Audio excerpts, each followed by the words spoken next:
날마다 말씀과 함께 3월 3일 월요일 가정예배를 시작합니다.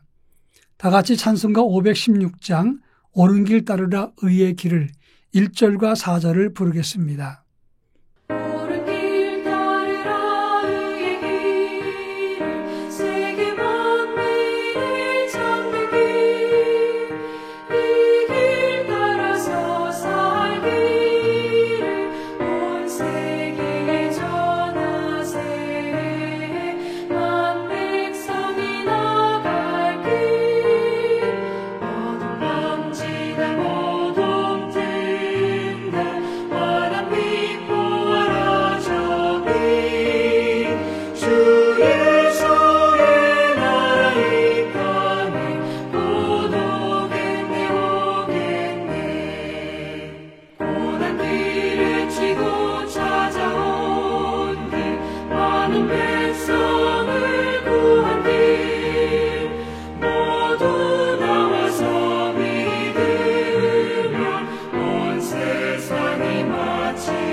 이 시간 우리에게 주시는 하나님 말씀은 시편 35편 24절로 28절 말씀입니다. 제가 봉독합니다. 여호와 나의 하나님이여 주의 공의대로 나를 판단하사 그들이 나로 말미암아 기뻐하지 못하게 하소서. 그들이 마음속으로 이르기를 소원을 성취하였다 하지 못하게 하시며 우리가 그를 삼켰다 말하지 못하게 하소서. 나의 재난을 기뻐하는 자들이 함께 부끄러워 낭패를 당하게 하시며 나를 향하여 스스로 뽐내는 자들이 수치와 욕을 당하게 하소서. 나의 의를 즐거워하는 자들이 기꺼이 노래를 부르고 즐거워하게 하시며 나의 종의 평안함을 기뻐하시는 여호와는 위대하시다 하는 말을 그들이 항상 말하게 하소서. 나의 혀가 주의 의를 말하며 종일토록 주를 찬송하리이다. 아멘. 미국 어떤 장로님 가정에서 있었던 일입니다. 이번 가족은 미국에 이민 와서 굉장한 고생을 많이 했습니다. 그러던 이 장로님의 형님께서 아주 열심히 일하다가 작은 공장을 운영하게 되었는데 이 사업이 잘 번창해서 큰 공장으로 성장을 했습니다. 그런데 그때 한 공장장이 그 공장의 핵심 기술을 빼돌려서 다른 회사에 팔았고 회사에 큰 손실을 끼쳐서 회사가 부도나고 망하게 되었습니다. 그래서 형님은 대단히 큰 고생을 했다고 하는 것입니다. 그래서 그 장로님은 형님 가족을 볼 때마다 너무나 마음이 안쓰러웠다고 합니다. 그런데 어느 날 그 공장장이 돈을 많이 벌어서 장로님이 출석하는 교회에 새 가족으로 들어오게 된 것입니다. 속에서 불이 끓어오르는데 형님 가족은 풍비박산이 되었는데 저 사람은 부자가 돼서 예수 잘 믿는 사람처럼 보이면서 또 교회에 등장했을 때 많은 사람들이 그를 존중하는 모습을 보면서 마음이 슬프고 억울한 생각이 들었다 하는 것입니다. 오늘 본문에 나오는 다윗도 마찬가지입니다. 시편 34편과 35편은 일반적으로 하나의 시편이라고 말을 합니다.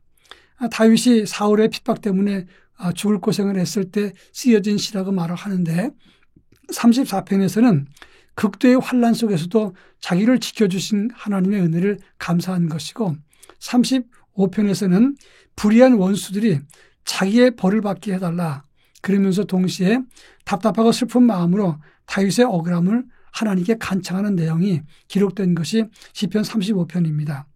본문의 내용을 핵심적으로 정리하면 불의한 사람들이 득세해서 스스로 교만하지 않게 하시고 하나님의 공의가 바르게 세워지게 하옵소서 이렇게 간구한 것이라고 말할 수 있습니다. 이 본문의 의미를 살펴보자면 먼저 24절에서 하나님 나의 하나님 여호와여 주의 공의대로 나를 판단하시고 악한 그들이 나로 인해서 기뻐하지 않게 하소서 이렇게 기도했습니다. 다윗은 두 가지를 간청했는데 첫째는 하나님의 공의가 나타나게 해달라 이렇게 기도한 것입니다. 공의는 하나님의 바름과 의로움을 말하는 것입니다. 그러니까 하나님의 공의가 나타나서 이 세상 사람들을 판단해달라 이렇게 간구한 것입니다. 그런가 하면 두 번째로는 나로 인해서 그들이 기뻐하지 않게 해달라 이렇게 말했습니다. 이 말은 지금 다윗이 굉장히 큰 어려운 상황을 맞이하고 있습니다. 그 모습을 보면서 원수들은 드디어 다윗이 망했다 이러면서 즐거워한다는 것입니다. 이 일이 실제로 일어나고 있는데 바로 이런 것들을 하나님 바로 잡아주십시오라고 기도하고 있는 것입니다.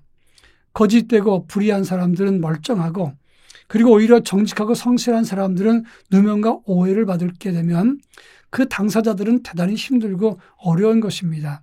다윗은 그런 차원에서 하나님의 공의와 자기 자신을 하나님께서 지켜달라고 그리고 원수들로 나를 보고 기뻐하지 않게 해달라고 간구하고 있는 것입니다. 그런가 하면 25절에 보면 그들의 마음속에 이르기를 아하 소원을 성취했다 하지 않게 하시고 우리가 그를 삼켰다 말하지 못하게 하소서 이렇게 말했습니다. 이어서 말하는 소원을 이루었다는 말은 악한 자들이 계획에 성공했다 이러면서 기뻐하는 것을 말합니다. 우리가 그를 삼켰다. 이 삼켰다는 말은 발라라고 하는 단어를 씁니다. 이 말은 완전한 멸망과 파멸을 의미하는 단어입니다. 그러니까 다윗의 원수들이 다윗을 완전히 멸망시켰다고 그리고 신나하는 것, 즐거워하는 것 그런 일이 없게 해달라고 기도한 것입니다.